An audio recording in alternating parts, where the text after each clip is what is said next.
Welcome to Animation Month.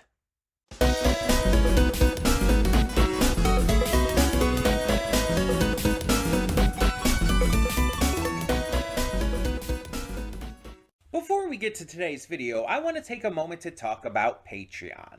That's right, we are on Patreon now, and we have a bunch of tiers with a bunch of great rewards.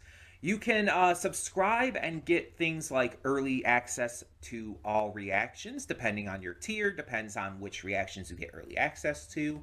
You can vote on polls exclusive to patrons that will help determine future reaction series and more. You will get to just have various choices in terms of like getting to choose future reactions I react to, getting to choose first impressions I check out, all kinds of different rewards, and possibly more coming in the future. We're still new at this. We're still figuring things out. It's a process. It's a process. But we have multiple tiers, so whatever you would be able to donate, if you're able and willing to donate, is appreciated. It helps me out, it helps the channel out, it helps us grow. It's going to help just, standardly. It's just something new to check out. Plus, if you like getting the reactions early, that's also a plus. But it is optional. If you're unable to do it, that's completely fine. All reactions will come to YouTube just a little bit later, a week later or so. So that all being said, thank you as always so much, and let's get on with today's video. And with that being said, hey everyone, welcome to Princess of Gay. I'm your host Connie, and today we are here with my blind reaction to the Glassworker. So I am very excited for this month. We are doing an entire month of animation focus, and while not every movie we're going to be reacting to this month is going to be animated, we're doing at least one movie every week, and then our monthly movie week at the end of the month will be all animated movies. So we're starting off with The Glassworker, which, if you don't know, is the very first hand-drawn 2D animated feature film to come out of Pakistan. I am very excited for this. This came out a couple years back, and I was like super hyped to see it, and I just never have. And honestly, part of me was waiting for someone to choose it as a donation reward, but no one did. And so I'm just choosing to react to this. This is my choice. We're starting off animation with a movie that I have been wanting to see for a long time now, and that I've just never really been getting the chance to. So we're going to be watching this like just by my choice. But most of the other movies during this month will be rewards, as always. It's just, I wanted to make sure I got to this because it's a different kind of demographic and like region than we've watched movies in a lot before. We've watched movies from all around the world, and I'm really happy about that. I'm glad that we've gotten to see all kinds of like live action films and animated films from everywhere. Getting to see different people's cultures represented in them. And we've seen other movies that take place in and are made in the Middle East, but this is a big deal. It's the very first 2D hand-drawn animated film from Pakistan. And on top of that, it was inspired by Studio Ghibli. So there's a little fun fact for you as well. Now, I don't know like the actual full plot of this movie. I might have heard at least part of it back when I first heard about the film. If I have, I don't remember it. But I have seen, obviously, what it looks like, and it's very clear it was inspired by Ghibli. It looks great, and I'm very excited to see what the actual story is about and how well it just expresses things. Just as a note, we will be watching in the original Urdu. We are not going to be watching the English dub. We are watching in its original language with subtitles. Um, just as a way of highlighting this film for what it's supposed to be and just how it's like such a big deal for Pakistan. I wanted to make sure that we, viewed it in its original in its original language. And that's nothing to say that the dub would be bad because the dub has an authentic cast as well. Um, Middle Eastern actors in all of the roles. Funny enough, including Sasha Dewan, who we know on the channel from the likes of the Dracula BBC series. He was the doctor in the second episode, but he's also in Doctor Who as the Master. And he's done various other roles, of course, but yeah, he is in the English dub of this movie. So if you want to check it out, little fun fact for you there on one of the casts that I know who's in this. But like I said, we are watching in the original Urdu, which I think makes this also the first film we've watched on the channel in Urdu, which, I'm all for. I think it's great to watch movies and shows in their original language a lot of the time. And there's nothing wrong with checking out English dubs, but again, especially for something like this that's such a big deal, I want to experience it as it was made, you know?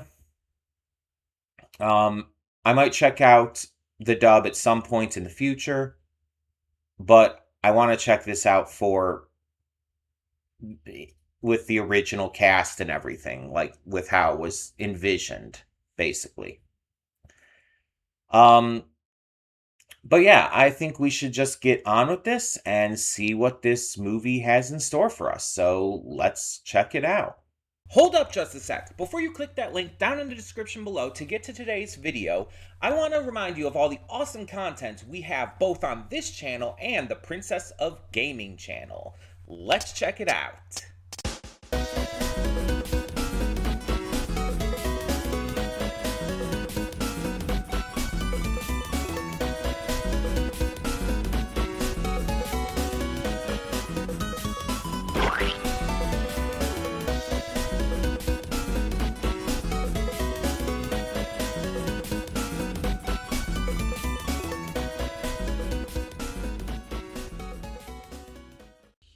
Welcome to the Afterthoughts. We'll begin with spoilers in 3, 2, 1, now. So, my statement at the end was kind of dumb, and I want to explain why. I had to go back and make sure on something, because I wasn't sure. But the ending made me realize that I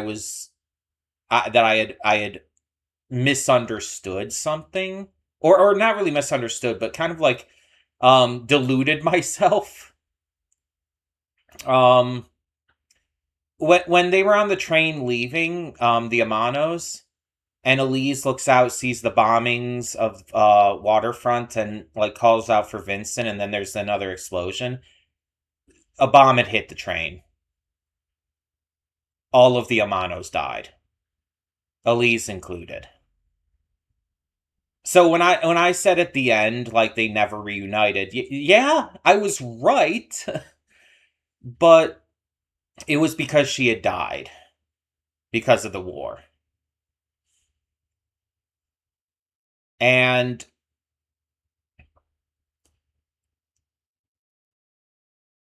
like, through the letter, we know that she loved Vincent, and we know Vincent loved her, and the Jinn took her form to give Vincent closure in the end. Because he had... I feel like the implication there is that he did know, he did hear of their death and everything. But he never kind of really got over it, hence why he was like, he had told, like, his father, like, why I told you to burn the letter and whatnot. I had deluded myself into thinking that she would survive and she would appear at the exhibition. I wanted I wanted to hold on to hope. And that's on me. That's entirely on me. Um because I feel like the exhibition was mirroring her recital, and that like she would show up at the exhibition and it would be like directly instead of like looking on from, well, for a second I thought she might have been on the balcony, but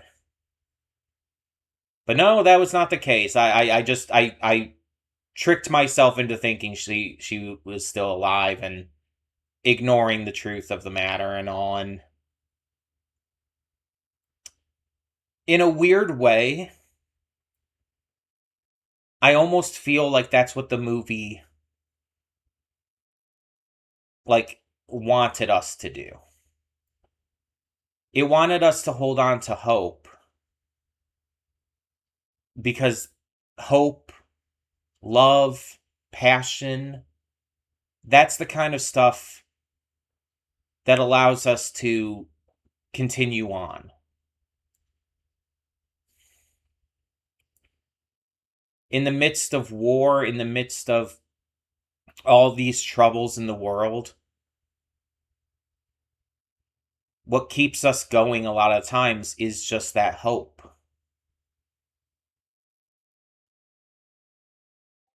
And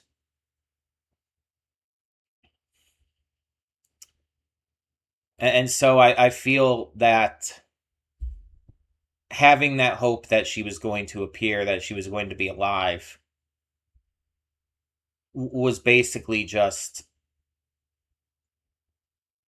trying to get over the horrors of the war that we saw through this.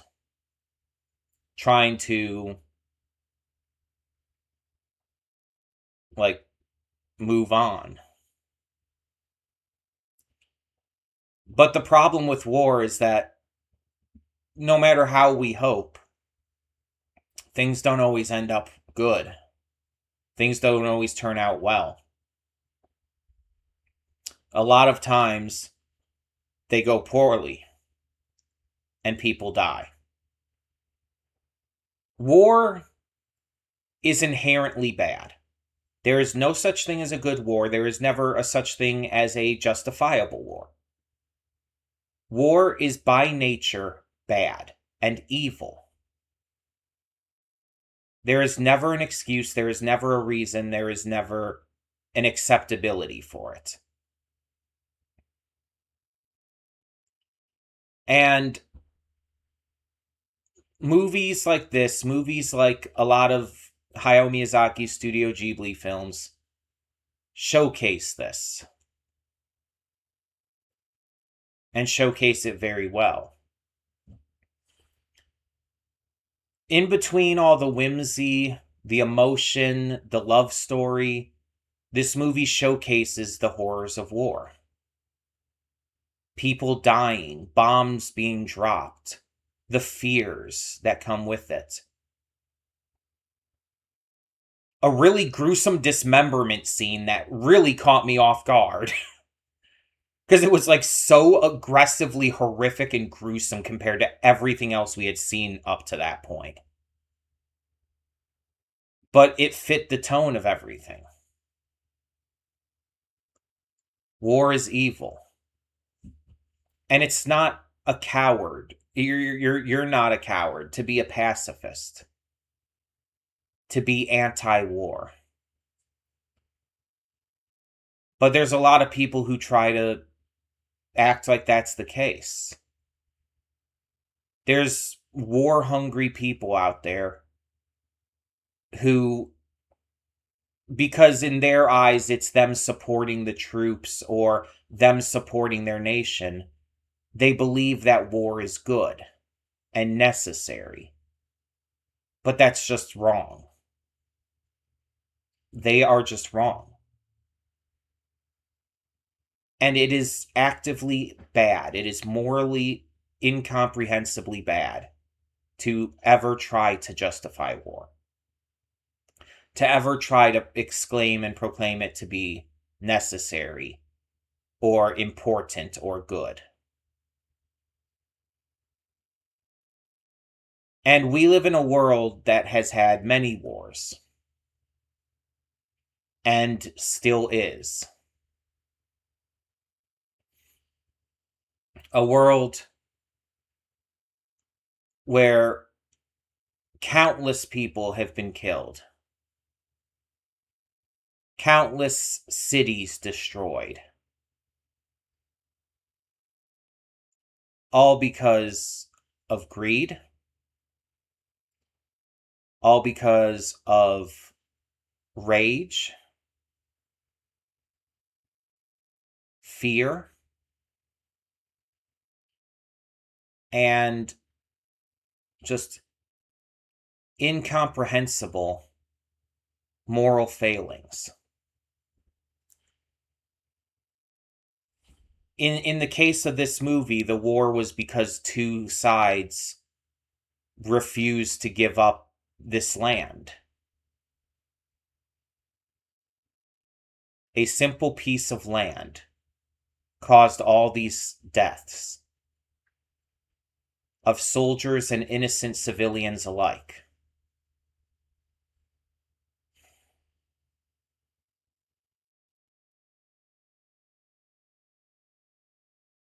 And in the end, it's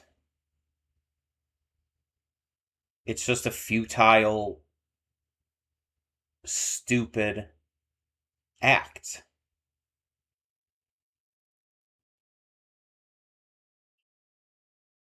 I like that the movie didn't say if the war was over, who won the war, or anything like that.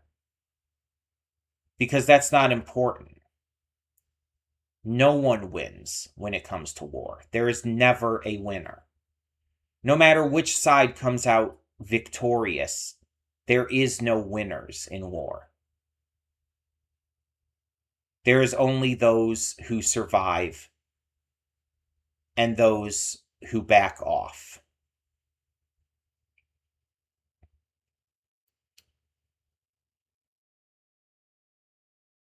War is inherently evil. And this movie exceptionally showcases that. And I know I'm repeating myself, but I'm making a point.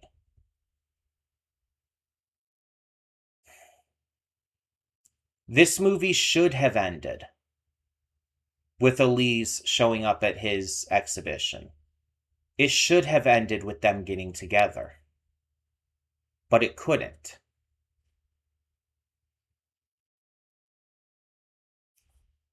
It ended with the djinn having to take her image, even if just temporarily, to give Vincent closure and to allow him to move on. Having reignited the passion for glasswork that he has, and being able to live for her memory.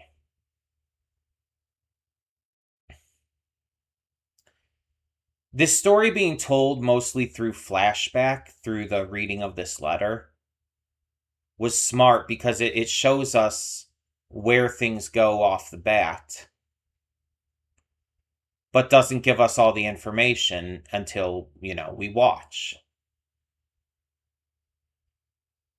And we see how these two kids grow up in the midst of this war and how they're affected by it from two different sides.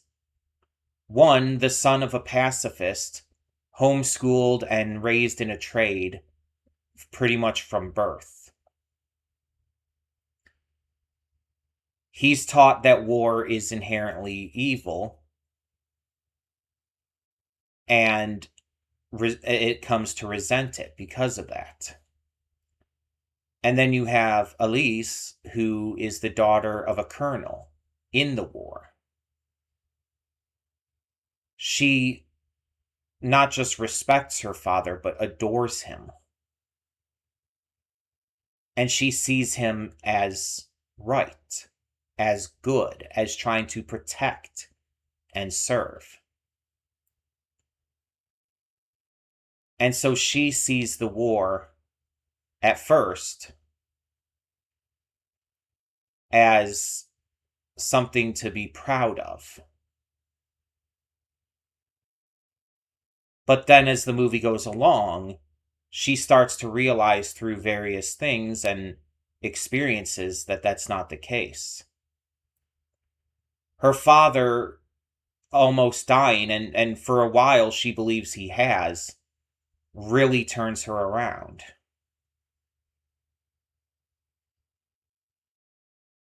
And she starts to realize how wrong she was about everything. In the end, even burning her violin because it was a spoil of war.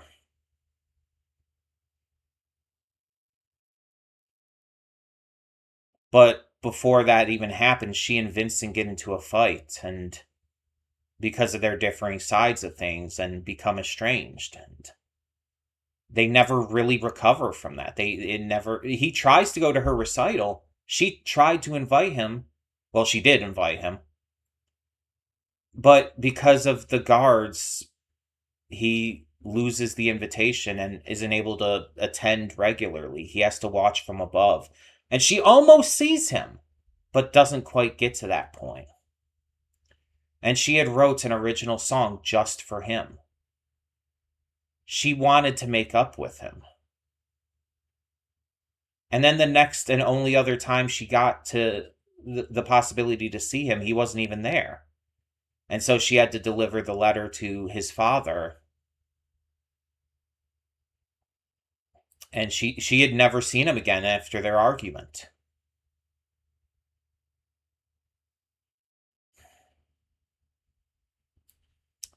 And through all of this, through Malik also, loving her, and, her kissing him because of the of him saving her father, it eventually drives Vincent into losing his mind. He loses all hope. He loses his passion, and he becomes vengeful. Vengeful at the war, at the soldiers, at all of this. Because it made him lose the girl he loved. And he almost made this massive mistake of, causing this horrific, incident to happen with, with these faulty, these faulty, devices that would have caused explosions and death.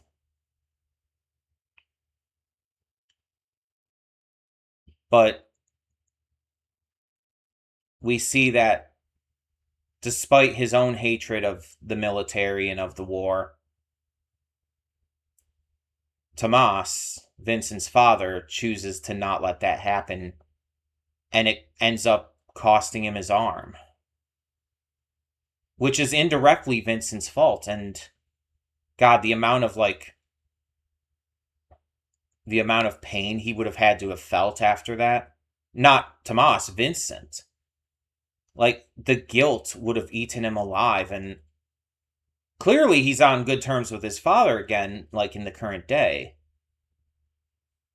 So it's clear that his father forgave him and everything and didn't blame him, but it's just that would always eat away at me. I would never be able to get over that.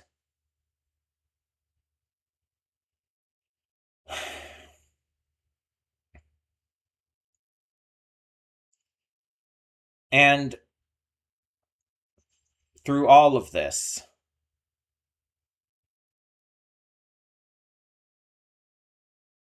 we just get to see a story that is all too real.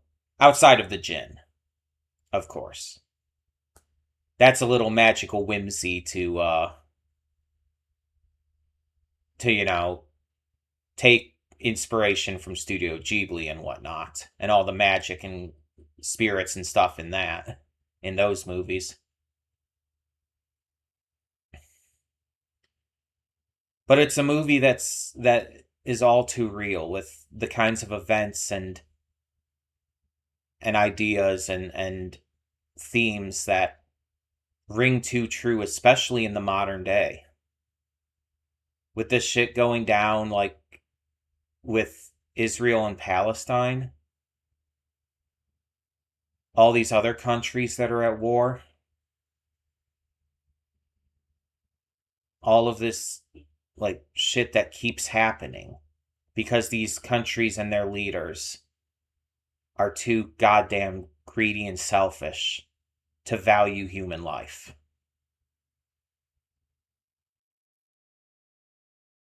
It's at a point where it's hard to take it all in. And I'm constantly feeling heavy depression every time I see any bit of news regarding this stuff.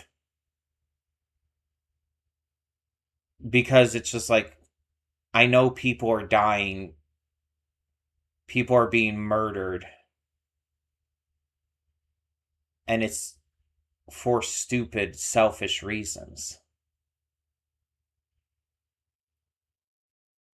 And many of these people justify it or try to like claim that it's good.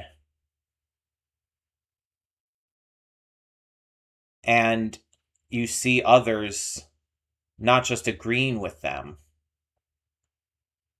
but like telling anybody who thinks otherwise that they're wrong. Telling any any pacifists, any anti-war people and their sentiments, that they're wrong. And that, like, in some cases, they're unpatriotic, un-American, that they're bad people. And for wars that we're not even directly involved in. Like, if you don't happen to support Israel, there's so many people here in America who will say that you're, like, evil. Which is insane, because Israel's out there committing war crimes and, making these actively evil decisions.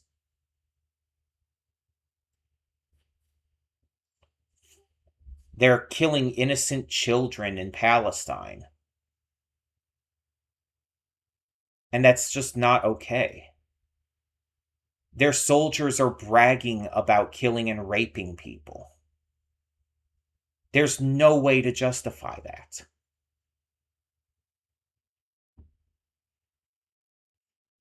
It's fucked.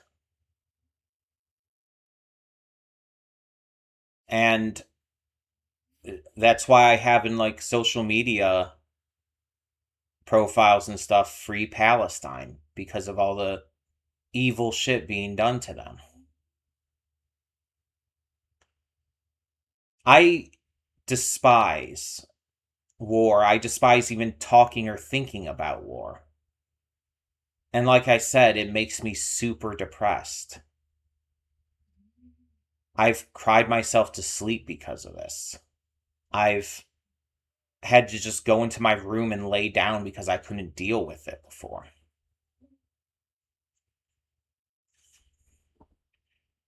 And it's hard. Because this kind of shit's gonna keep happening.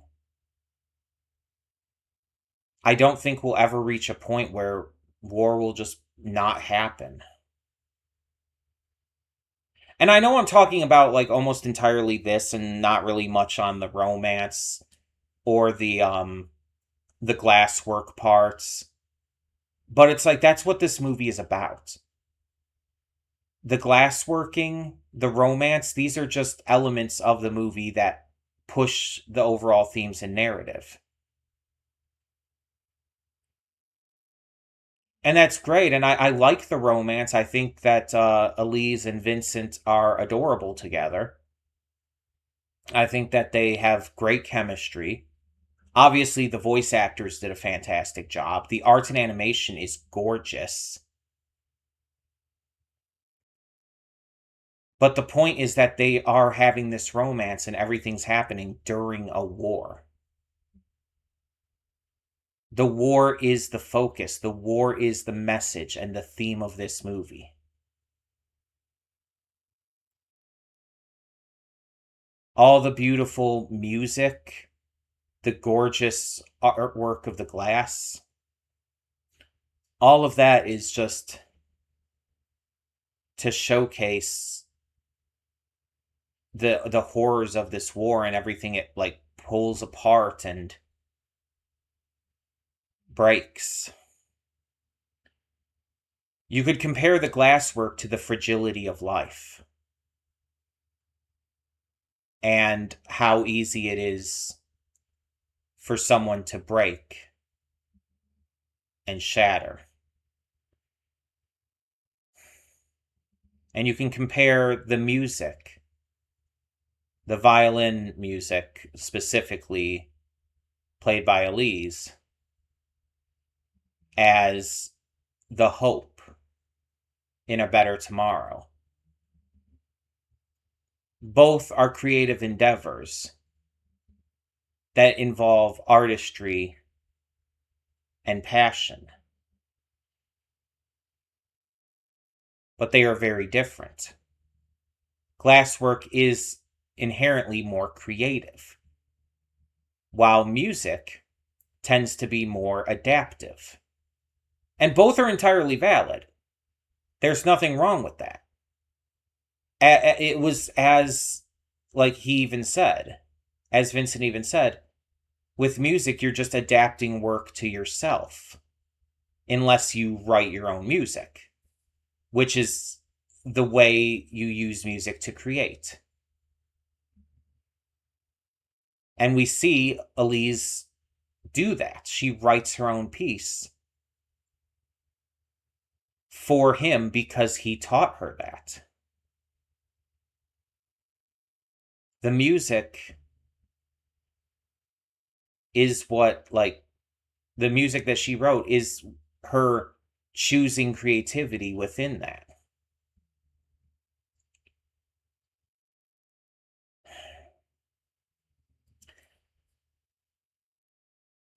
And the problem is, again, she doesn't even know he heard that.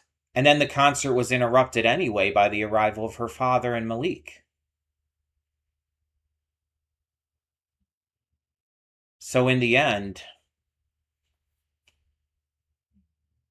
it just wasn't going to work out. It was a showcase of creativity and artistry, but everything was working against them to bring them back together.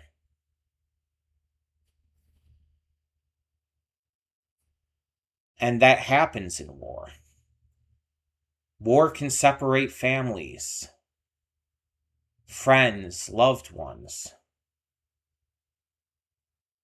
And it's not always just through the violence, but also through the differing takes and sides.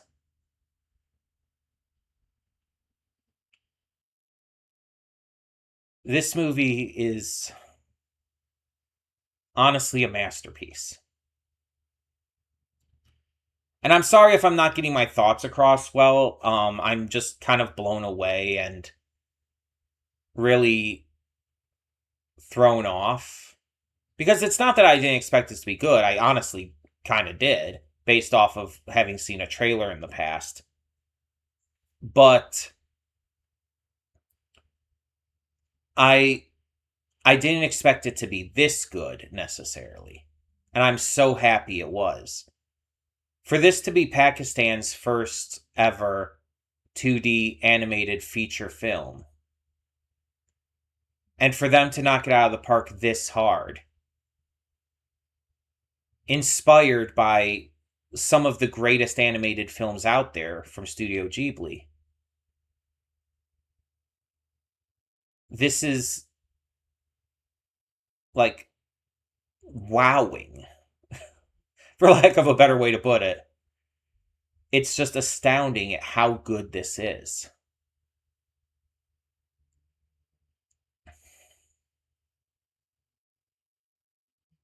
It's one of those just breathtaking pieces of art that needs to be experienced. And I'm glad that I chose to react to this.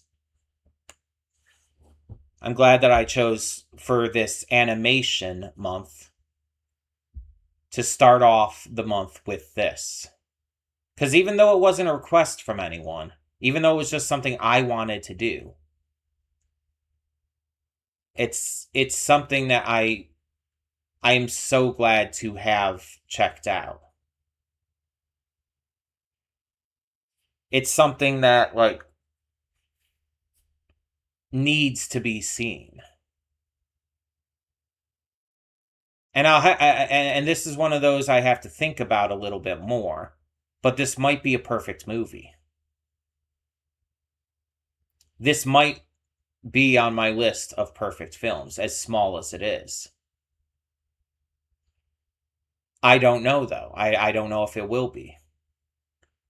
I have to think about it. I have to like really process everything. But it very strongly might be. And there's almost a side of me that like is worried about that, because it's like if we're starting off the month this strong, are we going to have anything that lives up to that? Are any of the other animated movies we do this month going to live up to this quality? But the thing is, they don't necessarily need to. The best thing about art is that no two pieces are exactly the same. No two pieces of art are going to be on the same quality, even if they're both the same type of art. They all stand on their own. And so, even if there ends up being a movie or movies that I'm not a fan of during the course of this month, or even if they're just still really good but not quite on this level, they're still worth seeing. So many people put their hearts, their souls into these. And it's like, no matter what you think of the movie, they deserve to be seen. That's why movies that are coming out like Coyote versus Acme are so important. Because that movie was almost canceled. Because Warner Brothers are pieces of shit who would rather write off a movie for tax purposes than release something that was already highly anticipated.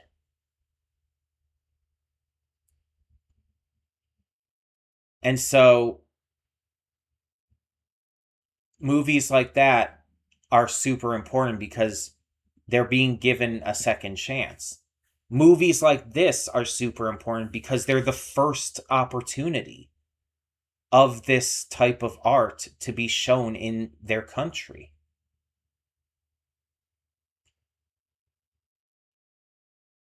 It's stuff like this that no matter what we think about the movie, we need to support these being made. We need to support them continuing to exist and be seen by the public.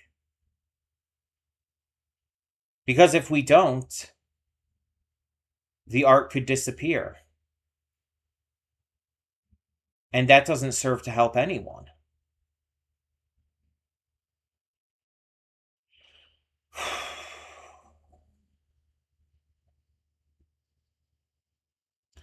So, let me know in the comments below, what did you think of this film? Let me know if it, like, just flabbergasted you, I guess, in the way that it did me. If it, like, got you as, like, I wouldn't say speechless, but having a hard time speaking as it's affected me that way. Let me know what you thought of the themes, the messages, the characters, the romance, all of it. And thank you so much for tuning in. For now, I'm Connie, and I'm signing off. See y'all next time.